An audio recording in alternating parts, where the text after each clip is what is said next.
Dostlar, bu formada daş yünü izolyasiyasını vurmuşuq. Yəni bir dənə daş yünü vurmuşuq. Üzərindən 5'in 5 kontur reka yanından sıxmışıq, vurmuşuq hər birisini.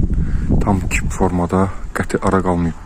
Yəni istiliyi üçün düzdür, bu bizim ixtisasımız deyil. Məncə bu kifayət eləyər. Aşağıdan da Mansarın penoplastla izolyasiyası var.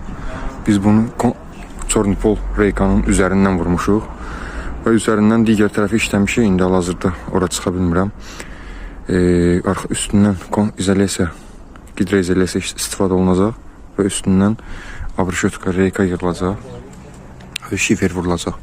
Yəni ən azından heç olmasa biz havalanma məsafəsi üçün qidroizolyasiyanı çerpişənin altında qoymuruq.